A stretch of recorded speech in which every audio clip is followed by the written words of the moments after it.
This is my application to be your guys' new fry girl. Today we're going to be doing a test. Lucky for you guys, I own 2 air fryers currently. I'm just about to get rid of this one. I love this one more. This is my newest one. I got it a couple weeks ago. But before I get rid of this one, we're going to do french fries in both air fryers to see if it makes a difference. If this air fryer is just truly better at air frying, or if it's just my way that I do my french fries. Starting off, you obviously need some potatoes. I use russet potatoes. For this test, I'm just doing 2 potatoes. You're gonna take your potatoes and we're gonna chop them into fries. Do not wash them yet, okay? Leave them straight out of the bag. Cut them however you want. I try to do just a general normal fry thickness. This is about the size I'm talking about. Once your potatoes are all chopped, go ahead and take a bowl and put your potatoes in a bowl. You're then gonna add some ice. And then very crucial step, you're gonna add some sea salt. Salt it like it's the ocean. Add your water. You just need enough to cover the potatoes and enough for the ice to kind of float but also touch the potatoes, if that makes sense. And then give it a nice mix. Now these are going to sit. And when I mean sit a minimum of 30 minutes.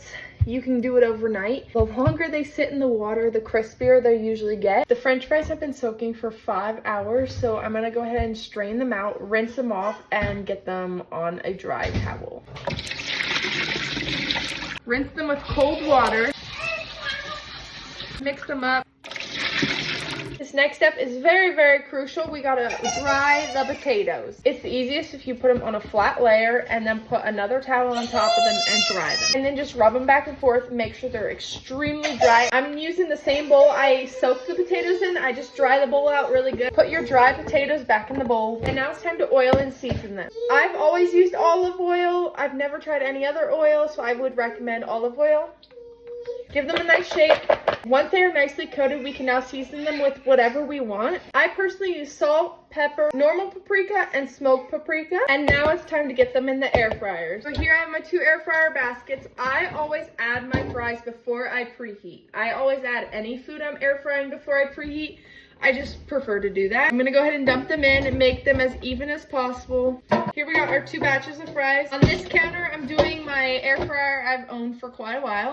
I am gonna start the preheat on this one. I have to manually set it for 400 for 5 minutes. However, my Instapot air fryer does the whole system for you. It automatically sets the time for preheating, so I'm not sure what the time is on this one. For this one, I will set to what I want it finished. What I do is I put mine on 400. I start with 17 minutes and I will go up to 20 minutes depending on what they are looking like and how many I have in the air fryer.